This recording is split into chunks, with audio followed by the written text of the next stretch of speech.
Welcome to the heart of the Motor City, y'all. Detroit fan forum, we answer the call. From the grit and the grind to the wins we embrace. We showing mad love, let's set the pace. From downtown lights to the neighborhood crew. Red Wings, Pistons, Tigers, too. Welcome back to the Fan Forum. This is an exciting night. We've got not only Hitch is back from Russia. He's been somewhere. I have really no idea. And we've got Wade. So this is like the first time all of us are right here. now. So cold, we might as well be in Siberia. It is. Wayne, how cold is it in Canada right now? It's whatever cold you guys have. It's that cold in Celsius, man. It's nasty. It was -2 when I started my truck this morning, and when I got out of work 11 hours later, it was +2. So Okay. could be worse. Yeah, we're around -21, which shit, I don't know how to do the conversion factor with negatives, but it's pretty. I'm so glad you don't, because I thought you were just gonna whip it out. Like Canadian education's better than ours, man. So I thought maybe you had some tricks up your sleeve. Yeah, no, the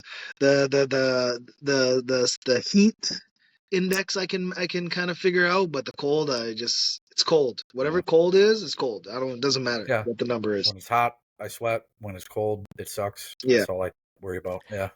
Wayne, there's something you need to know about Hitch. He does have a love for your country, for Canada. I don't know why, but he loves Canada. Well, Hitch is a smart man, for one. Always have. I have some good friends over there, and they've offered to sponsor us. No joke. We just not ready to make the leap yet. Oh yeah, no kidding. Hey, those are good friends. Yeah. He's got so in high school he had this. I like him. This Canadian shirt. Do you remember that shirt you wore like every day? It just said Canada on it.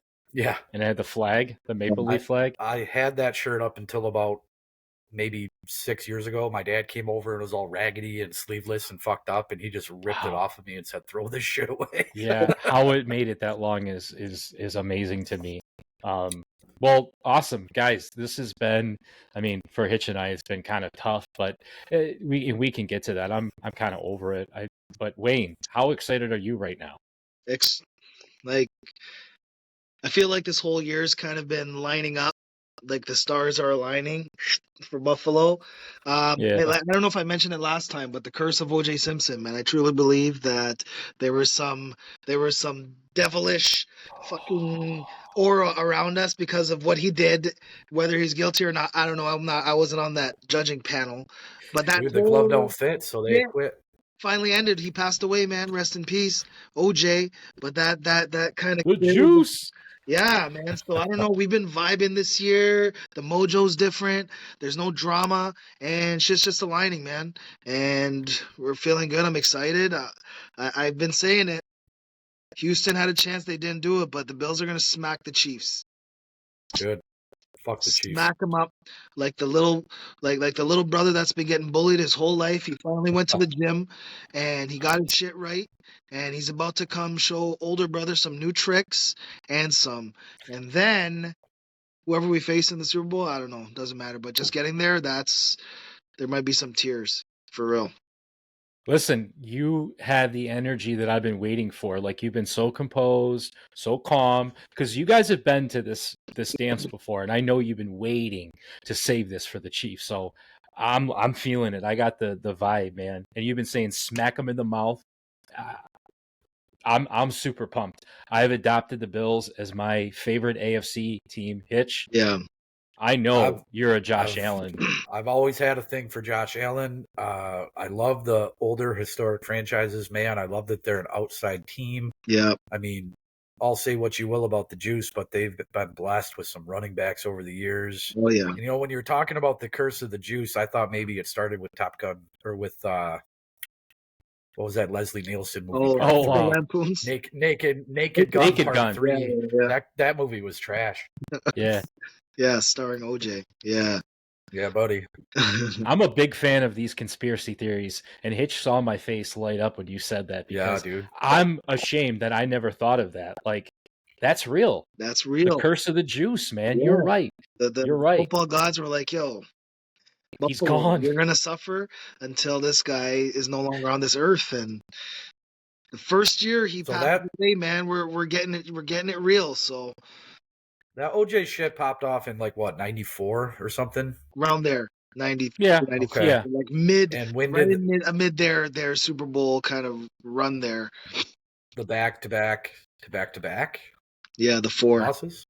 Yeah. Well, and if you really Repeat. think about it, that OJ story, I mean, they're still retelling it. It consumed the 90s. Yeah. Like, Oh, it yeah. consumed not only just the year that the actual trial was on TV, but that was, Everything. to your point, yeah, it, it like drowned the Bills out. And the worst part about it is he had so much disdain for playing there. I mean, some of the documentaries I've seen where he was just ready for Hollywood. I'm just like, man, dude, like, could you be any worse? Then allegedly he does some things. So, Dude, you know he did. allegedly. Well, apparently he had some Allegedly. help too, which I I've allegedly come to smoked a find pack of out. cigarettes You know what, today. I'm not a smart guy, but when you write a book that said "if I did it," and then you publish that shit, I mean, that's what we call a clue in my line of work. Yeah. That's how you know. Well, yeah, that's how you know he's that high up in the Illuminati to where he was that protected. So that's wild. Well, the only curse we had is the curse of Bobby Lane, which That's right. I'm not really sure a lot of people, even in my age, were like really cued in on the Bobby Lane curse. But I think the cooler story is actually how Peyton Manning and Jeff Daniels lifted the curse. So hey, it's the year of curses being lifted. I'll agree with that because, you know, I know everybody right now in Detroit is kind of showing their true colors, right? So we've got some fans that are going right back to the SOL. We've got some fans that are going. They're with you and I Hitch. We're have a solid. Okay, Wayne, you can call me out on this. Right when we lost, I was a little bitter. Yeah, I mean, of course, understandably. So I'm gonna kind of veer off here, same path, but I have to address this with you is because I have some buddies who listen to the pod, and you know, they were very vocal about the disrespect that you were, or not disrespect, sorry, the overconfidence that you had in your team, the lack of acknowledgement of the commanders, and they just want to hear a response from you with regards to that, because you really put yourself out there and it didn't work out. So, you know, I'm going to put a digital sign up that says FIF, I plead the fifth. I would like to address this. Even though I wasn't part of Wayne's first episode here. I feel like go ahead. I can weigh in on this. So, coming off of a wonky, weird NFC championship loss where we had that game in the bag and then imploded, right? My expectations for this team out of the gates were lower than a lot of people's. I don't recall. We could look it up. I think I had them at like 9, 10, 11 wins. I think 10 or 11 wins. And then when they came out just firing on all fucking cylinders, man, we had our close one with, I keep wanting to say St. Louis, but with the LA Rams, Matt Stafford coming home, almost lost that one. Week 2, I think it was, we come out, we lose to the Bucs. We didn't really know what we were until week 3. And then from week 3 on, we never looked fucking back, dude. We weren't just beating teams. We were absolutely fucking steamrolling teams. If you look at the margin of combined margin of victory over a 17 game season compared to any other NFL quote unquote powerhouse, the Bills, a high octane offense like the Bucs.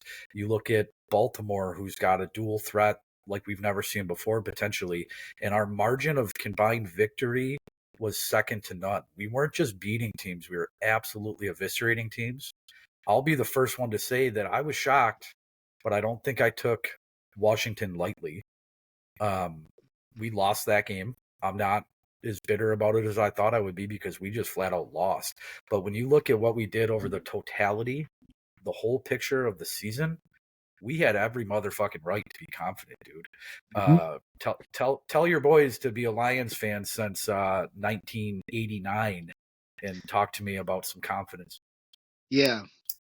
Again, this is outsiders outside of the Lions cave, outside of the cave kind of perspectives. So, Yeah. It's No, a I fair dig it. question. I dig it. It's a Bring it fair on. question. And maybe our I mean, fan look at base as me. a whole, maybe Yeah. our fan base as a whole had a little too much hubris, but this garage and that basement, I think we weren't too overzealous here. I think the whole nation was shocked that we lost to Washington, Yeah. honestly. No, agreed. And all kidding aside, yes, I ate my words, and I kind of knew I was playing with fire, and it felt really good. I'm not gonna lie. As a baseball fan or as a baseball player growing up, superstitious with sports, I'm the first one that if the Lions won a game and you were sitting next to me, the next week you're right next to me. We're drinking the same beer. I have the same T-shirt on. I don't say things. So if there was one season, like Hitch said, where it was ears pinned back and we were just taking it, I mean, when you lose Aiden Hutchinson right off the rip with a broken leg, and your team still continues to play through that, and then you continue to lose leader after leader on the defense, and you end the season 15-2 like we did, it just felt so right.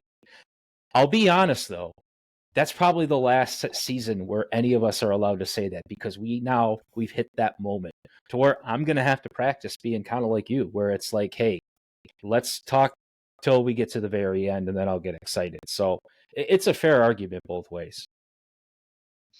Yeah, no, I appreciate that. I appreciate the your honesty and coming out with that. And I don't know if you heard the episode, Hitch, but Mark was very vehemently confident in his team, and you know, sometimes that I can had to. backfire, but it's all good.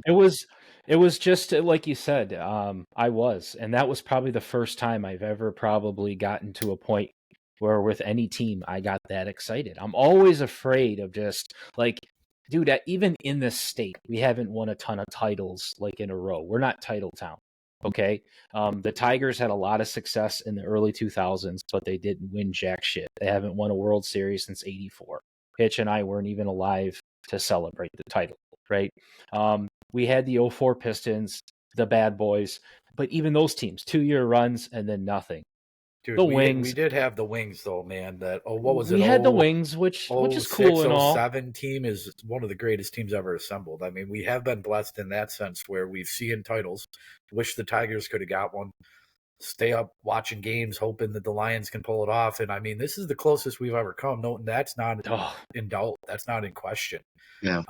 It was the respect, though. It was the respect we were getting. We weren't the team that, honestly, we were Washington last year, right? So it's a humble pie that was probably going to slap us in the face anyways. But like you said, Wayne, you hyped me up. You said, hey, they're the sexy team. They're starting to be the sexy team. And it's like, yeah, it was really cool to be a part of that this year. But now the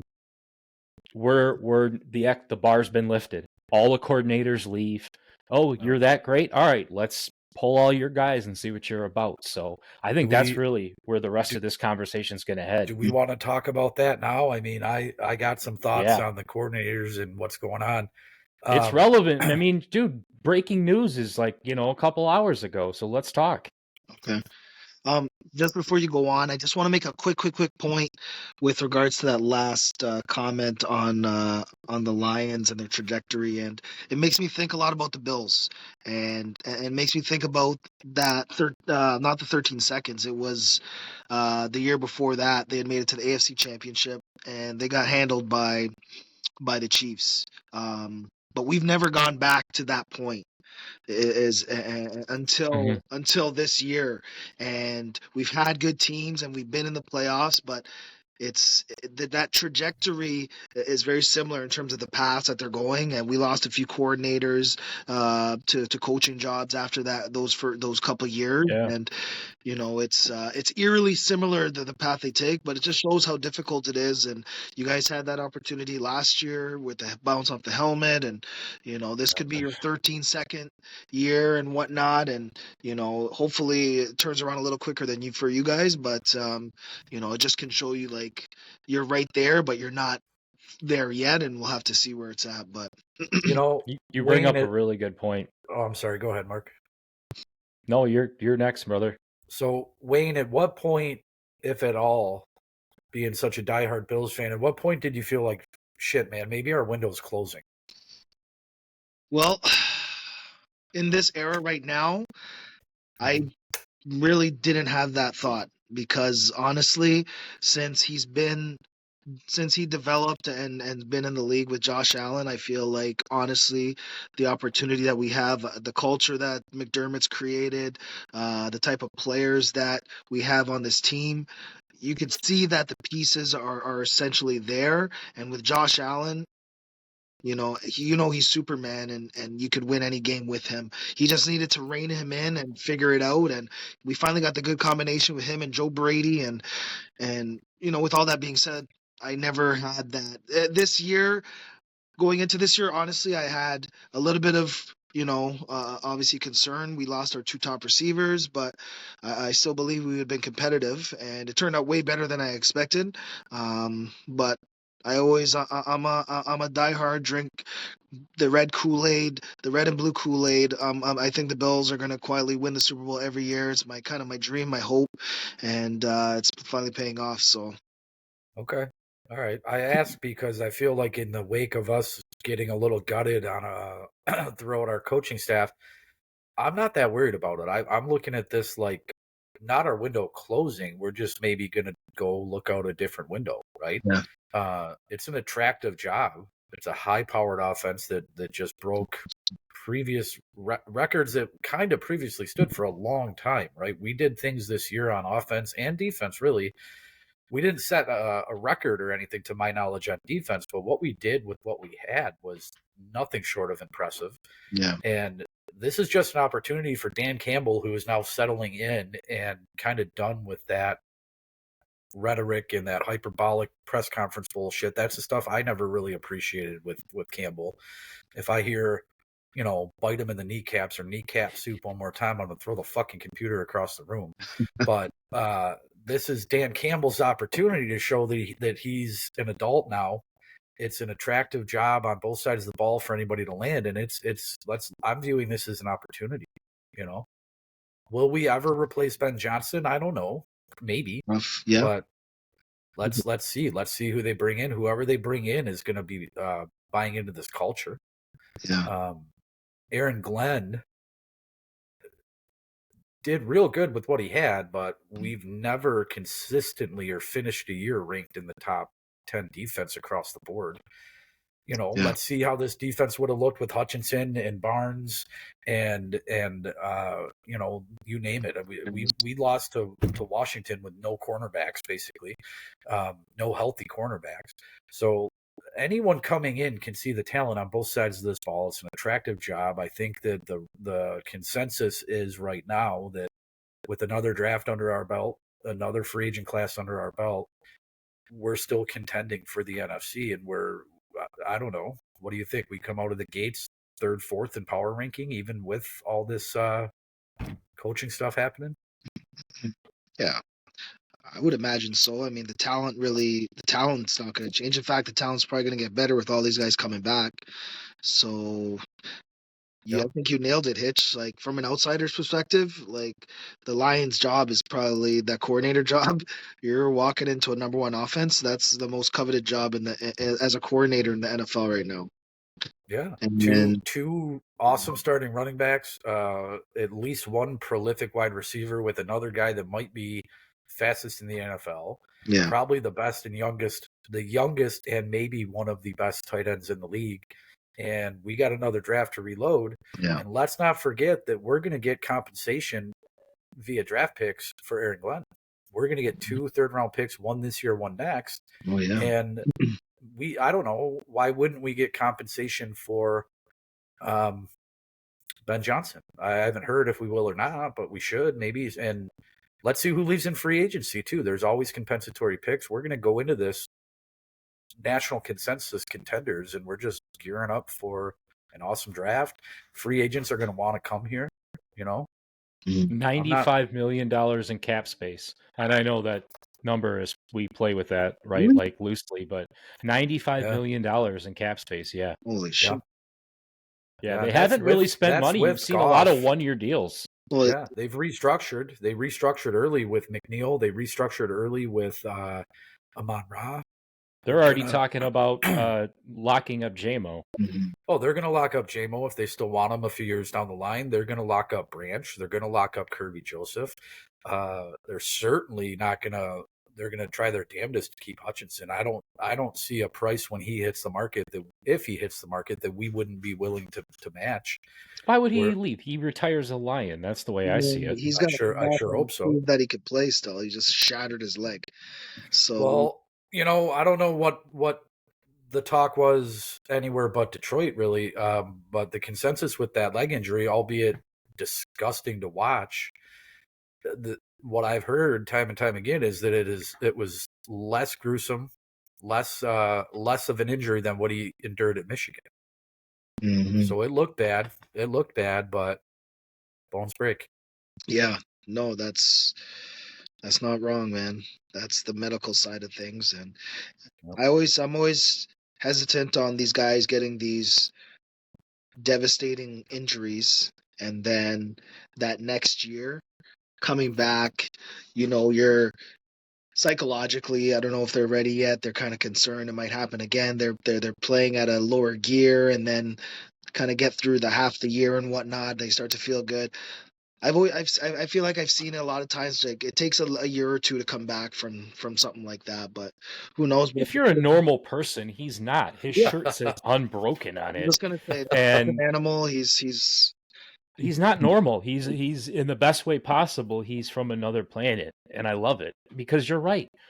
98% of guys aren't going to do much from that. They're going to probably have a career and blend in, but they're not going to be explosive.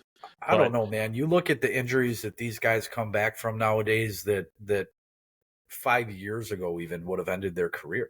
It's true. Those Liz Frank injuries, you would see them frequently with the running back, sometimes with the outside corners. That was a career ender. If you had a Liz Frank, you retired the next day. Now these guys are coming back in 3 or 4 months. Yeah. So the medicine is obviously world class in what used to be I mean, look at Aaron Rodgers, dude. He locked himself in a tent and did some drugs and came back in a year. Got a from Netflix documentary about it too. Yeah, dude. But these guys are conditioning better than ever before. Yeah. These guys aren't working jobs in the off season. They're not. They're not selling carpet. I know. Yeah, they're. I don't want to say they're bona fide celebrities. I think they're even bigger than that. They're treated like Ferraris, right? They're treated like finely tuned race machines. So I don't see any reason to even go down that with Hutch, but I understand why people think that, right? I think there's a lot of other guys on a roster that you can have that conversation with, right? Some of our so if we're going to talk about the defensive side of things and some of the opportunities, do you guys know the lowest graded position for the Lions defense? Do you know what that spot was? The lowest graded position? Linebacker. Yeah. Spot on. Yeah, linebacker. Yeah. So, I know we're talking about the defensive line, but I feel like, man, that's just something. And I'm watching teams like the Bills, and I'm watching teams like, I hate to say it, but the Eagles, right? Even the Rams, I'm like, their linebacker play is at just another level. And I really did not, I underestimated the gap that we have right now. And it's kind of hard to hide in the playoffs. And I think we got exposed with Washington big with that. I promise that I'm not just playing the part of the contrarian here, but who benefits most? Who benefits most from down low inside, like in the trench pressure? Who runs free when you get a big push? The linebackers. Yeah. What position was decimated this year, even before the corners?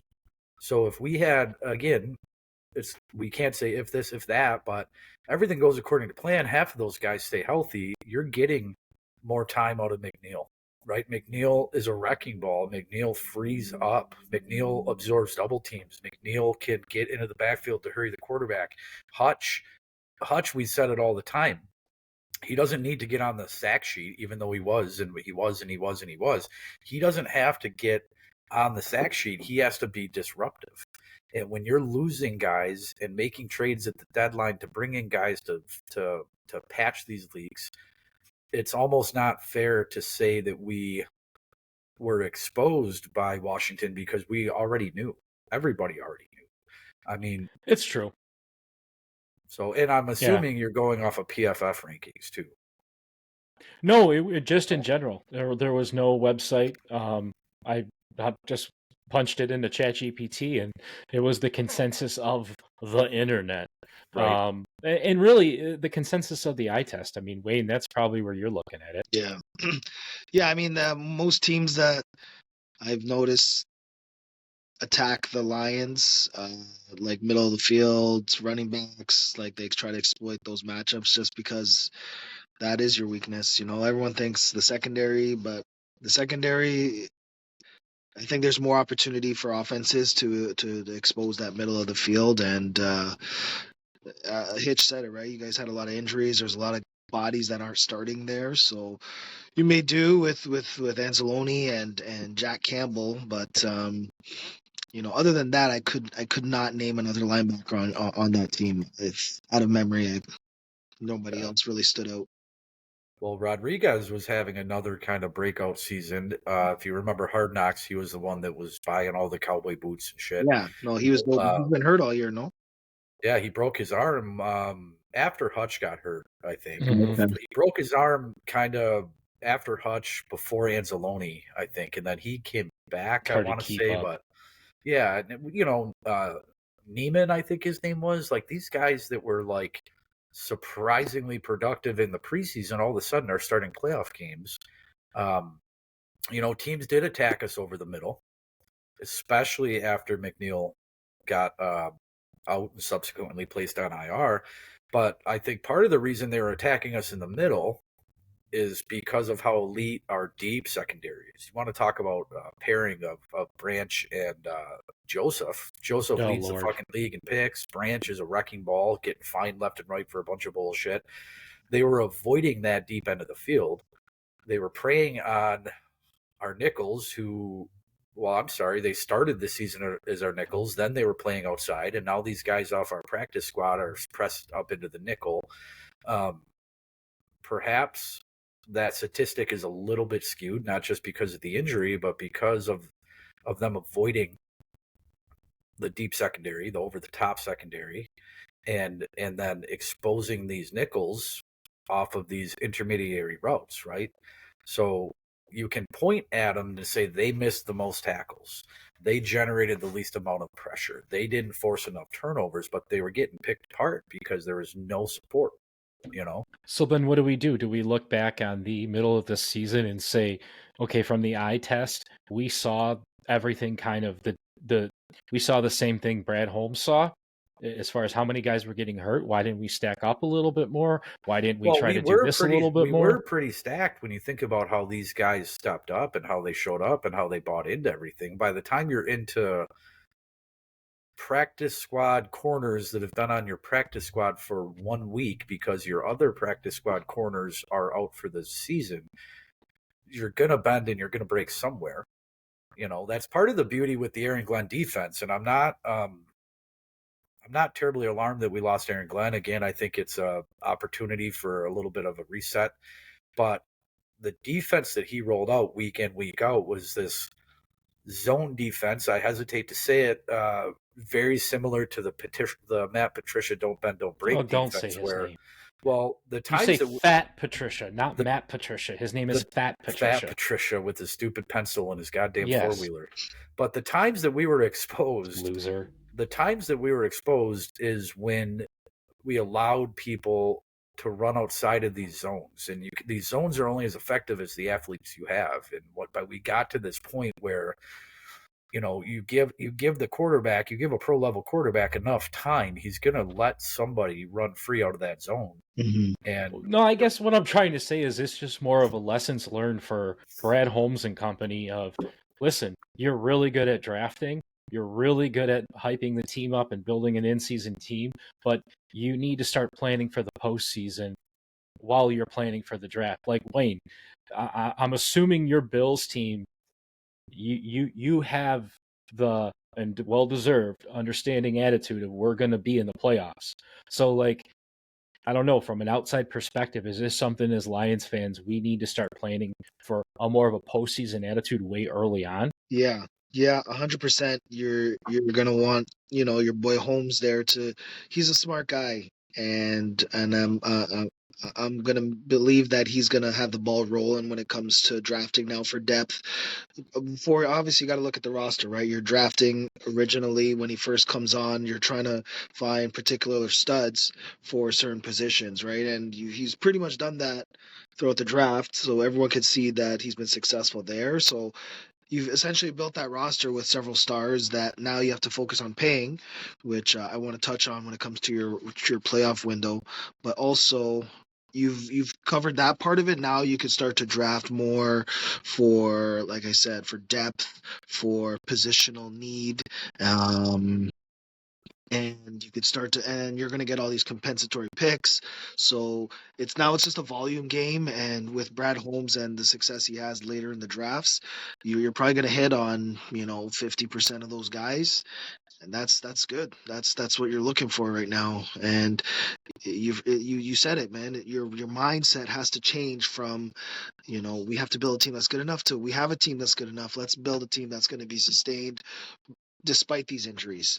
And then it just the roster construction changes from there. And I said it earlier in one of our first pods, is like, you need a little seasoning. This is the seasoning part Yeah. that I was referring to. You got to lose some, you got to add a little piece here and there, you got to see where your weaknesses are at to fully prepare yourself for this level. So Well, that's a and Wayne, great point you did. So let's seriously let's talk about that window, because I think we're kind of headed in a situation where what is the strategy now that we know the window, excuse me, in my eyes, is wide open, right? We shedded our first set of coordinators, which I think now anoints us at the top 5 power rankings. You guys literally in the league just picked our entire brain trust to go run other teams. So there is respect.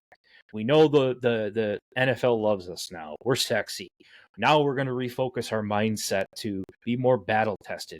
So, like, what does this look like? Hitch and I have never had a window open.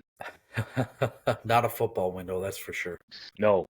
my only concern, like I said, man, is like, you have to be able to afford these guys. And right now, with whoever's on their rookie deal compared to who has to be signed, that's where your window's starting to compress a little bit. And I would say, once you come up to the point where you got to start paying, when you're going to have to look at paying Hutch, and you might have to re-sign Ragnow, and Taylor Decker is going to be coming up soon, some of those pieces. You're going to have to sign Joseph and Terrion Arnold, like, so many good young players. But I think, like, maybe 2 to 3 years, that's, I I think, think where your sweet spot is right now. I think you're right, Wayne, because with a lot of those players you just named, some of them have already been renegotiated into long-term deals, and the ones that haven't, I didn't hear you say anyone, I don't recall, that we couldn't exercise the 5th-year option on. So I feel like, from a salary cap point of view, not knowing what free agents they might bring in or whatever, I think that we probably have a good 3 years. Some of the guys I was worried about are already locked down. There's no real worry that I have. If we choose not to take a 5th-year option on a guy, it's for a reason. If they want to test free agency at the end of that 5 years, let them test it. The one name that you brought up, Taylor Decker, I think that next year might be his last year as a Lion. I mean, there's always talk at the trade deadline about him being one guy that I'm not going to say he's not good. I mean, career Lion, had some very impressive years, but he's on the downturn. We're Yeah. already paying him a lot of money, and Yeah.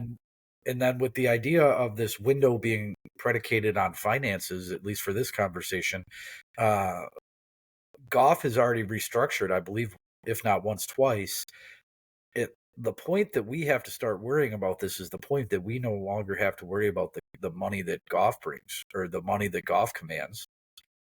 the way that quarterbacks are getting paid now, it's this next man up is the highest paid quarterback, but that's a good problem to have. And if we're going to go Hendon Hooker, if we're going to go into the draft or someone that is in fucking high school right now, for all I know, let's let that happen. If we have to pay someone $270 million to be our quarterback, it's because he's winning playoff games, he's winning championships.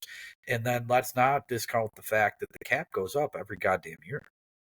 So yeah, and that's why I say it's kind of a fluff number, because like you said, you can restructure and get it. You can play the numbers game, but I get your point, Wayne, when you've got this big group set of talent, right? We saw it with the Chiefs. Tyreek Hill wanted to get paid. Chris Jones had to get paid.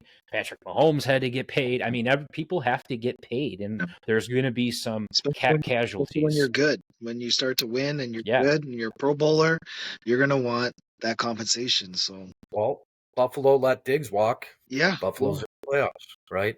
Over the years, Kansas City let Tyreek walk.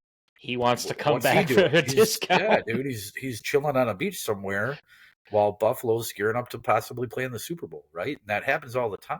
Is Jared Goff? Is he the guy? Is he the guy who's going to get you guys to the promised land? He did what Matt Stafford couldn't do for 9 years. Yeah. Yeah, I believe in Goff. I got no hate for Goff. I think he played a phenomenal season, and like Hitch said, and I was a big Stafford fan. He did what Stafford couldn't do. Yep. I for the first time ever, with him as a Lion, am starting to question his performance in these big games, but it's more than him, right? You look at why we lost this game, and it's hard to say that when he had 5 turnovers, but he had 5 turnovers against Houston and we won, right? This team was finding ways to win.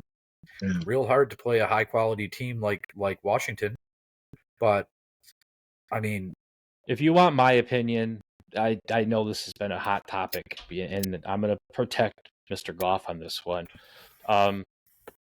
We know when he's good. We know the formula for how to make him perfect, right? When he's laser focused.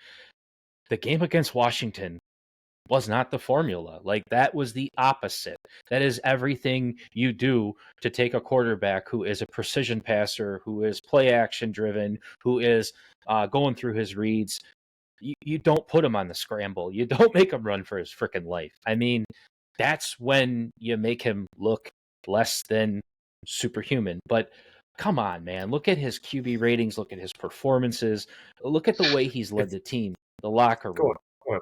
I'm sorry, but Stafford's wife did more for the publicity side, for the community, than he ever did, right? Like, there's a reason there's a kid chanting Jared Goff's name coming out of surgery. Like, yeah. I'm going to give the guy all the love. I may have glitched, but I feel like I didn't hear the last thing that Wayne said about him having the ability to win the big games. Revisit that. Me? I can hear you. Okay, sorry, I think I glitched too.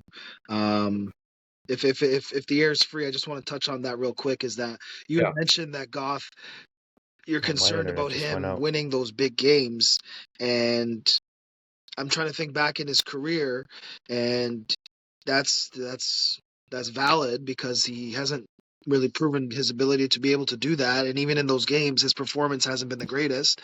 But I think the issue with Goff, from my opinion, is that he can't win from coming behind in those games. A lot of those times there where you've lost, I don't know. I can't. It's hard to say because I'm not like a super duper Lions fan, but I feel like if he's got to chase the points, that's where he struggles. Well, when Goff came to us as, we'll give you all of these draft picks if you take Jared Goff off of our hands. He got his big extension, and I believe for a short period of time he was the highest paid quarterback in the NFL. The year after he lost the Super Bowl, right? And I think that was the knock. He's not a guy for the big games, but he's been to the Super Bowl. That's more than a lot of guys can say, right? He was able to get the Rams under McVay to the Super Bowl. He had weapons. Aaron Donald, Cooper Kupp. I mean, that was a good team that he went to the Super Bowl with. But dude, we're a good team too. So I question his fortitude in the biggest of the bigger games. But what I think is going to happen here in the absence of Ben Johnson and whoever is incoming, Goff might be the last of the high-paid game managers, right? He's a pocket passer. He doesn't play outside of the pocket. If he does, get ready for some tricky thing that you've never seen before, right? Maybe he'll catch a touchdown or maybe he'll pretend to fall. But what the incoming OC is going to be looking at is fucking Gibbs, dude. Gibbs has proven because of injury, man, that he's not just a good running back. He might be the running back, He's right? the best. He's the best running back in the league, man. Eye test wise, I think you guys lost that game. I don't, the love for Monty, I respect it. Jameer Gibbs should have never came off the field, and that guy should have had at least 30 touches. That guy is every time he touched the ball, it was electric. It was explosive. That guy was making plays, making people miss. Looks so easy. Yeah. I don't know, man. That's a weapon that I would love to have on my team. And that's a weapon that's going to be exploited. And having Montgomery is a feather in our cap. That guy's a wrecking ball. He's like the antithesis of the one-cut running back. That guy doesn't cut. He just runs straight at people. He seeks out contact. He has been a number one running back. Yeah. But I think he needs to take a little bit of a back seat now that we know that Gibbs can stay healthy.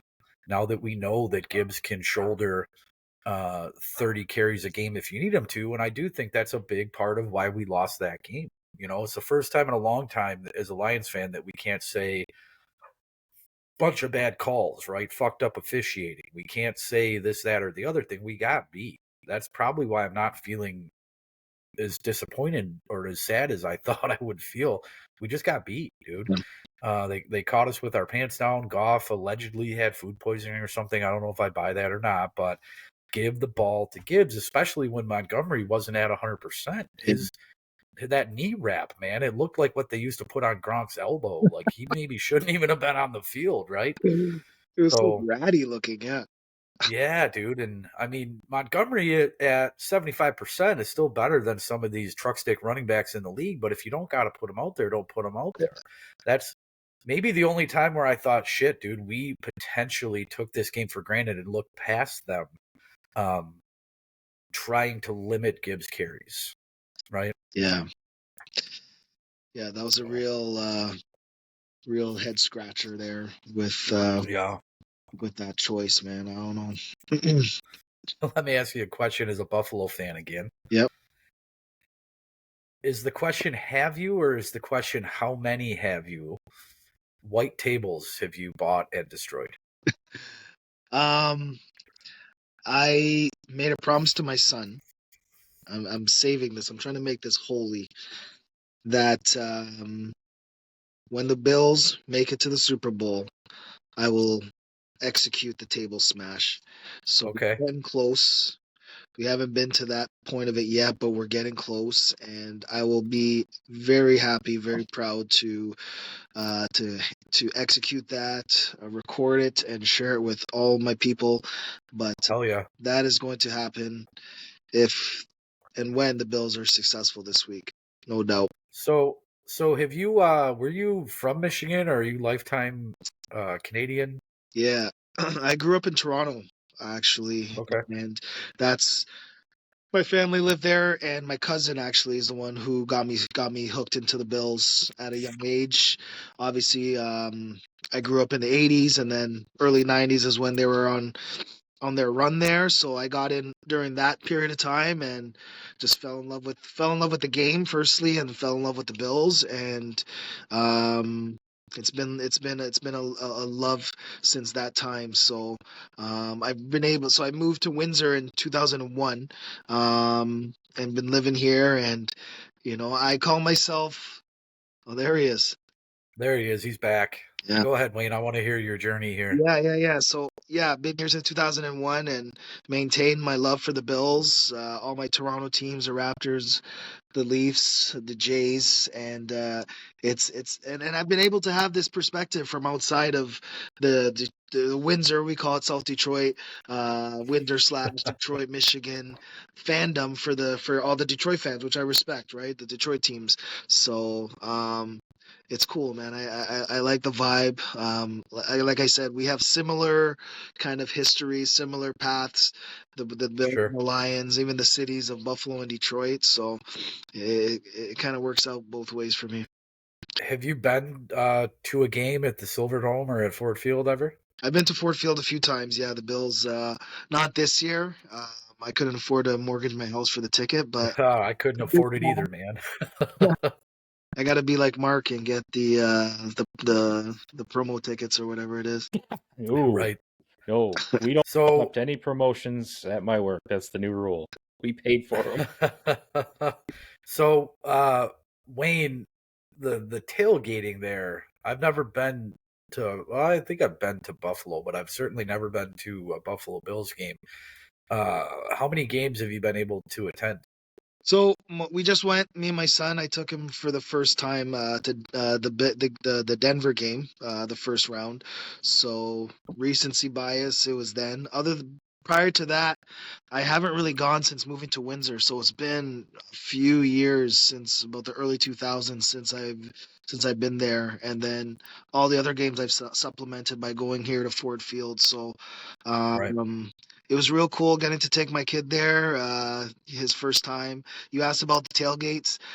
So Yeah. how it sets up towards the stadium. It's in just this rural kind of no man's land, and leading up to the stadium, it goes through like a residential area. So there's parking, like people will open up their driveways and charge you $30 Nice. to park there, and it's just fucking bananas, man. Barbecues everywhere. There's people, drinking booze, Bills logos everywhere. It's such a vibe, and you're just walking. So I have a video of me and my kid walking through it, and you can just feel the energy, and it's Yeah. love, and even the rival teams walking through it. It's all love out there. So I've heard that, man. I've heard that even though the Bills Mafia gets wild and they're Yeah. featured all the time on Good Morning Football and all over the place breaking tables and being rowdy, I've heard that they are very gracious to visitors, right? They they feed them and they give them beers, and I've heard the tailgate pizza there is supposed to be fantastic. I mean,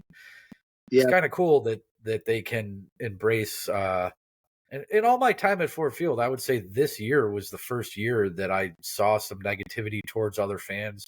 Not like the Vikings fucking fans were reporting, but many years at the Silverdome, many years, many games at Ford Field, and I haven't seen a fight in Ford Field. I haven't seen a fight at a Lions game since the Silverdome. I think that we graciously accept other fans besides for fucking Packers fans and Steelers fans. And Bears fans. I do not accept Bears fans. I mean, it's tough to here roll out the red carpet for a division rival. Yeah, I told Wayne I But- can't stand the Bears. I can't. I don't know. It's one team I'm always just like, get out of here, dude. Just like I'll give and dude, I joked on the Vikings so hard this year, deservingly so, but like I actually respect that team. I respect their defense. I respect their coach. I respect the Packers to a certain extent. Sucked more this year. Their fans sucked more this year than ever. You know what though? I will say I interacted with a lot of them online, and they weren't that bad. They were pretty humbled up when they lost. I mean, one of them held up on a bet and like posted our fan forum behind and said, "Hey, you guys are the better team. We lost." So I never saw that with Bears fans. I've gotten into nothing but arguments with Bears fans. That's how I feel about Philly fans and Pittsburgh fans, man. I've been to a lot of Pittsburgh games just by Really? happenstance, and their fans are fucking terrible. No, they have the Yes. terrible At towel. least the ones that go on the road. Yeah. I'm not gonna sit here and be all innocent and stuff, man. I know a few buddies of mine that went to the Bills games, and they're opposite teams, fan. They're fans of the Bucks, and they got harassed pretty good. So I'm obviously Okay. wearing friendly colors. So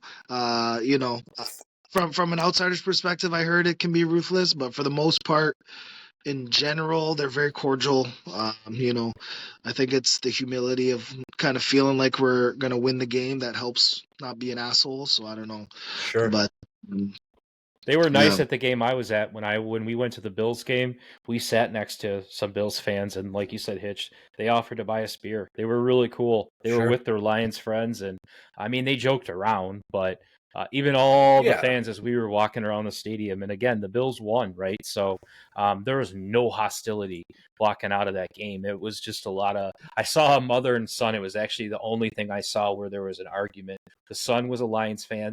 The mom was a Bills fan with a Josh Allen sign.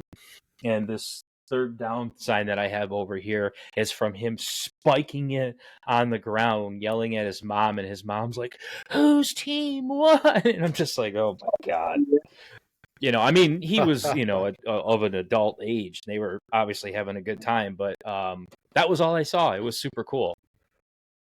That's cool. Yeah. I've never had any real bad interactions there, but maybe one Steeler game stands out to me where these guys were just Preseason games don't going. count. No, this was week 6 or whatever at Ford Field years ago, and these Steelers fans, they were like attacking people personally, right? Like if it was in the era of cell phone cameras, those guys would have lost their jobs, right? And that's the stuff I don't get behind. Yeah, that's the nonsense stuff that not necessary, man. You could chirp and whatnot, but when you start getting personal and belligerent and ignorant, it's sports, man. Yeah. I mean, especially with all the kids there, right? And like you're there to teach your kids about being a good sport. We go through it with Jason all the time. He's in 2 sports, different sports, and it just that is such a function of the game and being a good fan, right? Too, because I think Ford Field is not an easy place to play in, but I don't think it's a hostile place. So it's not hostile in the sense where you got to be scared to take your kids there, right? There was a point at the Silver Dome when I was younger where my mom was like, I don't know, I don't know. Well, and you got to think too when your team is so bad and ticket prices are so cheap, the quality of the fans in there, they're going there more for the booze than they are for really anything else. Well, now at the Silver Dome, it's tough when it's $1,500 a ticket to say bingo. You kind of price yourself out of that. But yeah, I also saw something on there that said, did the Lions price themselves out of their diehard fans? So did they get the upper echelon? Did we just jump from the discount Joey Harrington jersey fans and want to know where Roy Williams is still? Or do now we have the guy who's in the Lululemon pants and his Ugg boots, exactly, and could care less about who's going to score the home run in the game of football? Like, did we miss that middle point? The 2 games that I've went to in the last 2 years, I went and saw Monday night against the Raiders last year, and I went to game 1 this year. Oh yeah, against, you did. Stafford and the Rams. Yes. To simply answer your question, yes. Okay. There was a long stretch there where I could go to, I think the most games I saw in a year was year 2 or 3 at Ford Field. Right around that 0-16 year. I think I went to 7 of the 8 home games, and it was less than $700 for the whole, all 7 games. Going to these games, I was treated to them both times. I think I have a couple of best friends in life, and 2 of them treated me to these games. One a season ticket holder, one not, but they have priced it out of my ballpark, and I think I represent upper middle class America, right? I mean, we all do probably, and they are well out of my stratosphere at this point. Yeah, it's a shame. It is, because like if you think about it, not only do the tickets cost that much money because, Jason got gifted seats from grandma for Christmas. So our upfront cost going into the game was nothing, but, we got dropped off, so parking was free. But, dude, the one beer I had, the one Coke he had, the nachos, the cookie, the ice cream, I did get him a Jared Goff jersey, but hey, come on, had to get a jersey. Right, you're gonna get some memorabilia You or got something. to, man. But it was funny though. This is why I love him, because we're looking at some of the memorabilia, and he pulls up a ball, a game, whatever used ball, and he's like, "Oh, look at this!" And I go, "Look at the price tag." He's like, $250. What a ripoff! So he started to see some of these things that, like, okay, jerseys. There's a fair market price across, but some of these knickknacks, man, if you buy them at those fan stores, you're paying triple. So at least my kid's smart enough to know that. It's become a running joke on here, a little bit of an inside joke, that I never wear Lions gear. Oh, you're wearing a Red Wings hat right now. Well, our season's over, bro. I feel like that's on accident too. Yeah, it wasn't curated. Nothing much about Is that this Bob's curated. hat? No, dude, I got this. It's the only free giveaway that I'm still in possession of, and I've had this fucking thing for probably 20 years. Did you get it from Stan Kwan? Right at the NFL fucking banquet, yeah. I rode home in John Madden's car. Yeah, a lot of shrimp. Watch Caddyshack with him at the end of the night. Mm-hmm. Till the dinosaur jumped out. But no, what I was going to say is a week or two ago, my sister had this opportunity for this great discount on this trip. And I said, my wife's name is Tracy. I said to my sister, don't ask Tracy if she wants to go, because it's a great deal, but we just don't have that kind of money right now. And she goes, think about how much money you spend on Lions gear. And I said, well, then you must not watch our podcast, because I won't spend the money, dude. I have like one t-shirt that I got for Christmas a few years ago. I got my favorite Lions hat that I continually hand wash because I won't buy another one. I don't need a $95 hoodie that doesn't serve another purpose, right? I have a duck hunting hoodie that was $150, but that motherfucker keeps me warm when I'm laying on the ground, right? I don't need a $90 hoodie. I got a bunch of footballs in my trunk that weren't $200.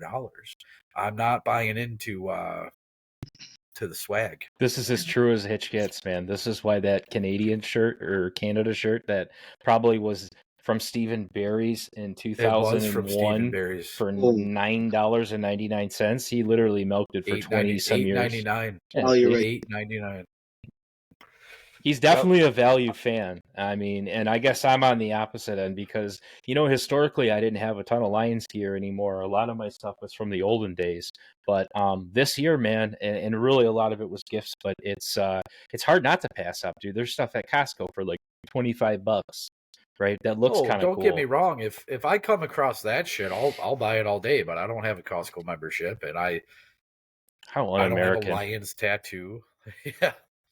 I don't know. I just don't buy it. If you're going to charge me $400 to go to a game, I'm not going to pay $100 so I look like everyone else there. Well, I think what we need to do is get you. I think we're all just going to agree on a jersey to buy you and force you to wear it, whether you like the player or not. I don't do jerseys, man. The last jersey I bought, well, it was a gift, but I asked for it for Christmas, was Boss fucking Bailey. We've talked about this before, and that motherfucker had so much potential. His combine was ridiculous, and he fucking sucked as a professional football player. And I think it's because my mom spent $97 on his fucking jersey. Who was that?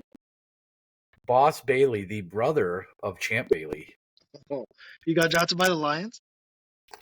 Mm-hmm. Yeah, I think he was a second-round draft pick. His metrics at the combine were insane, dude. And Mark knows this about me, but I love linebackers, dude. And I was so fucking hyped, and he just hyped is an understatement. Yeah, and the pride of Hitch with his Boss Bailey jersey, like within our group of friends, like that's his blankie. Like that's like, oh yeah, like he's the only guy I know with a Boss Bailey jersey. So I still have it. What I wanted to say is what we would do is we would get you one of those like Temu Lions jerseys from an obscure player, yeah. But we would like cut the arms off of it. We would make it like a garage Hitch jersey, right? So it's, you know what, dude? If I was going to buy a jersey, it would have to be a throwback, but it would have to be so obscure. That's what I'm saying. Off the top of my head, I would go for like a Teddy Lehman jersey. Okay. Or a Zach Follett jersey. Something like that. I'm getting buy-in. That's good. As long as there's buy-in from you. Oh, I bought in. I'm thinking as maybe I chew on these rolling rounds. Cut like a cut it right here like a midriff. Your belly button's out. Latimer style. Like Al Bundy's old jersey. Yes. 4 touchdowns. Not in a season. In a game for Polk High. Polk High. Yes. No, that's him and Yeah, Gibbs, buddy. man. They hold the similar records, right? 4 touchdowns in a game. You know what? I played football for a minute, and I was a terrible football player. And in my years of playing football, I touched the ball twice. The time I'm most proud of was recovering a fumble. And our middle linebacker, who is still to this day one of my best friends, he runs over to me, and I'm going fucking bananas, dude. I got the ball like this. And he goes, "Great job, dude, but it was 4th down. Get the fuck off the field." And that's the highlight of Hitch's football career. Yeah. Yeah, pretty much, man. Yeah. He got upset they wouldn't let him chain smoke on the sideline. Oh, no. I just chain smoke at halftime. They'd be like, "Where's Hitch?" He's outside having a cigarette. Outside. So what did I miss while my internet fell apart? Was it anything crazy? Oh, what did we talk about? We talked a little bit about my kind of my journey, but we were also what was it? The Jared Goff tape? The Jared Goff not being able to win big games, the idea that this incoming coordinator doesn't have to rely on Jared Goff. Just to sum it up in a nutshell, I think what I said to Wayne is he is now the highest paid game manager in all of football, and this incoming whoever his name is that's going to help Dan Campbell run this offense should be licking his chops about Gibbs, man. And we spent some time talking about Gibbs and how he was kind of underutilized, and maybe we did look past the skins in a way, because there's no reason that dude shouldn't have had 25 carries, right? This is why I like you boys, because this is exactly where my head was at before, I don't know, the internet went out. Here's how the interview goes for this job, right? And this is why I think it's probably in-house. Okay, you see what we have. You see what we did. What are you going to do now with it? What are you going to take it to the next level? Like, I know where you're going with Gibbs. I'm not saying that this is the formula, but look what he did when he was the starting back, and that's kind of what we saw when Montgomery came back, right? Like, leads the league in touchdowns, and he wasn't even the featured option.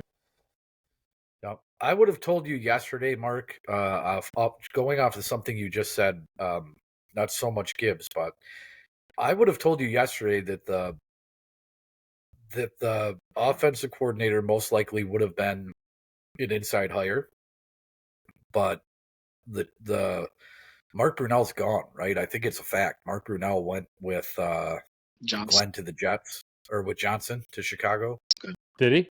I don't know. I thought he went with Glenn to the Jets, but maybe Johnson to Chicago. I heard Shep was going with Aaron Glenn to New York. Yeah, that's what I heard. Shep was the heir apparent to run this defense, right? So you would have thought. Hank Fraley has had a virtual interview and now an in-person interview with Seattle, and the consensus is that Hank Fraley's going to go run their offense. Yeah, I think he's their OC. Yeah, Terrell Williams, our D-line coordinator, he's gone. I mean, it's a Patriots, and that's what I'm saying. So I guess, well, the only in-house name I had from an offensive standpoint is you've got Scotty Montgomery and you've got Tanner, Ingstrand or whatever. He's their passing game coordinator, right? So yeah. I guess that's the familiarity check.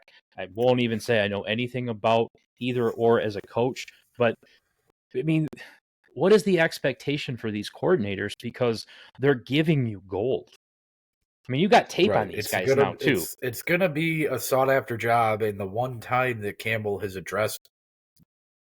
he hasn't addressed the media, to my knowledge, about actually losing these guys, but when he addressed the idea that it was a foregone conclusion that your staff was just about to get poached, he did say that there was plenty of qualified in-house candidates, but that they were gonna leave no stone unturned.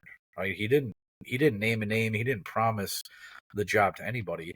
All I know about this Tanner Ingstrom or whatever is that around the league, he kind of has that same reputation that Ben Johnson did 3 years ago, right? Like, you're going to have to promote this guy. You're going to have to do something special with him if you want to keep him around. But it's yet to be proven, right? I mean, think back 2 years ago or 3 years ago, I think it was, when Dan Campbell fired the 4 years, no, probably 3 years ago, when he fired the offensive coordinator, that former head coach of the Chargers. His name eludes me. But when he what's that? Anthony Lynn, right? Here you Yeah. Yeah. So when he fired Anthony Lynn and promoted Ben Johnson, there was a good stretch of time there where Dan Campbell was calling the plays. Yeah, I forgot about that. So, yeah, so I think that a lot more than we would ever imagine ran through Dan Campbell, even with Ben Johnson having quote unquote free reign. And I think whoever comes in next, externally or internally, don't discount that a lot of this ran through Dan Campbell. He's still the one to say, yes, run that play. That sounds good. Or he's still the one to say, wait, you want to do a hook and ladder and we got to practice that all week? He's the one to say, okay, yeah, run it. We'll do that. Yeah. Right. And you're right. We still have Sheila. We still have Dan. We still have Brad. We still have Chris Spielman. And that is really the I don't know, it's the Beatles, right? It's the structure of the whole thing. You're right. The brain trust is still in track. And I guess the one thing that this organization has showed us is they're not jumping out and doing all the shit we love to watch teams do. Right. That's just not what Brad Holmes does.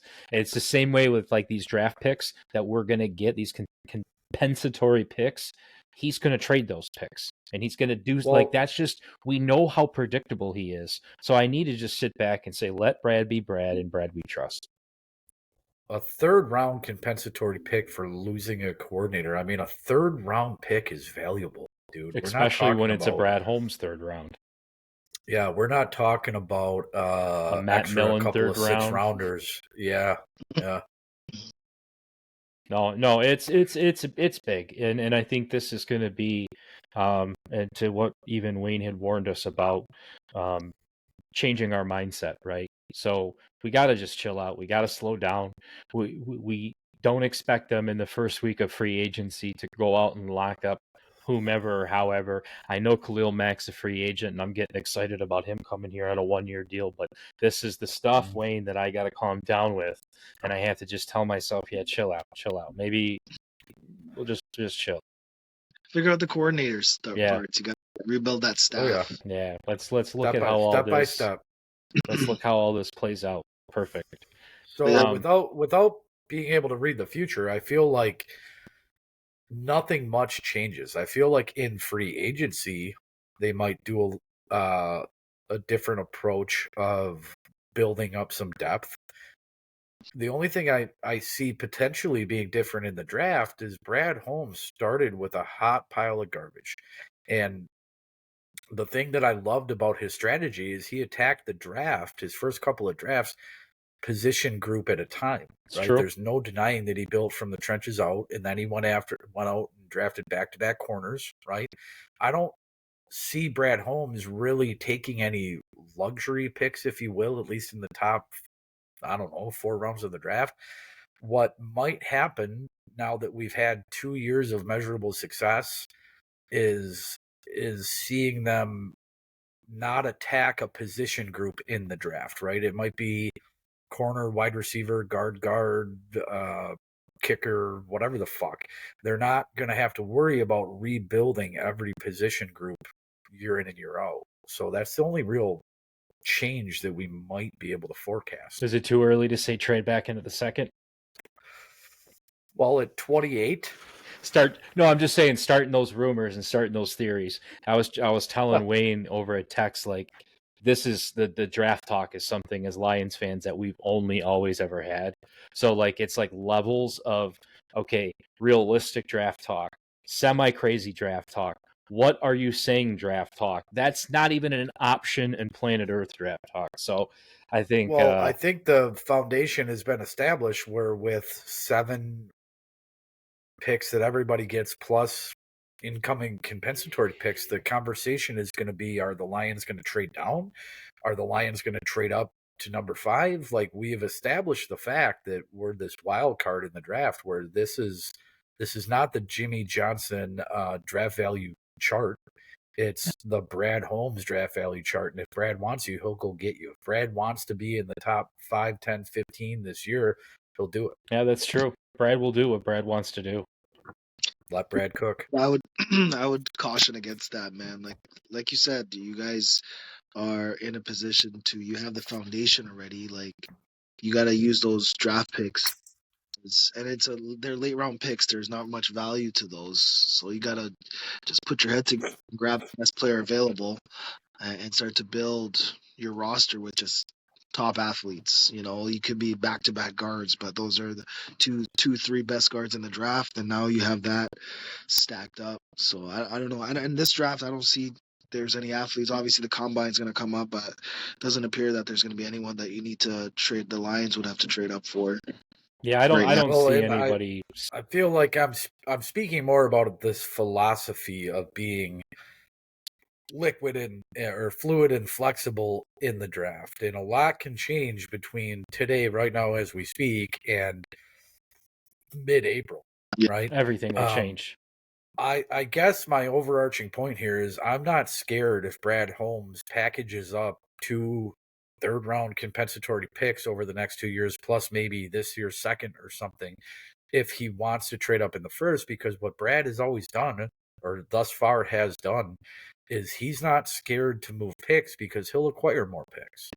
Is he going to acquire them by trading T.J. Decker at the deadline? Is he going to acquire them by, some unorthodox a coaching trade? Is he going to acquire them by... Was that T.J. Lang and Taylor Decker combined? T.J. Decker?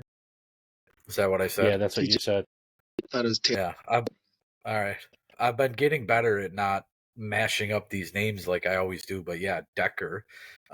Decker has value on the trade market. If we go into this year and draft a tackle 28th or 56th or whatever the fuck, that makes him more expendable. Not to mention the guards that we've already drafted. You want to talk about something that might look like a luxury pick over the last 2 years? It's offensive lineman and it's defensive lineman, right? Yeah. Martin, who's that big road grader white kid? I forget his name now, but we have some big project guys that we've drafted later in the draft that you might look at as projects, but he is continually poising himself to be able to go and get the guy that he wants and not have to worry about next year's draft. Next year's draft is next year's draft, and if he needs to do something there, he'll do something there. Well, I see we're already talking draft talk, and we still have this big week coming up. Wayne's got KC. I know we'll be cheering for you. I'm curious to see what the Super Bowl is going to look like, because honestly, I'm just ready for the off season. I don't know, dude. I can't tell you how much I appreciate both of you guys hopping on tonight. This is a lot of fun. Hopefully, every week we can all get together. But dude, any final thoughts? Wayne, you got any final thoughts? Obviously go Bills, and I am fully confident that the Bills are in a position to be victorious this weekend into the Super Bowl. Hell yeah, go What's Bills. your Super Bowl prediction, Wayne? We're gonna play a team from the NFC East, and we're gonna beat them. Good. See, this is what I'm talking about. He's laser focused. He can't be cracked. That must be the police training. Man, Philly toss up right now. That game a couple weeks ago in December, Philly, Washington was cinema, and if we can get that again, I'll take it for the entertainment. But I'd rather play Washington.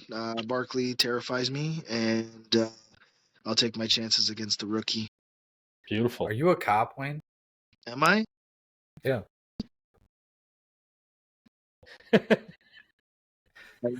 Okay. All right.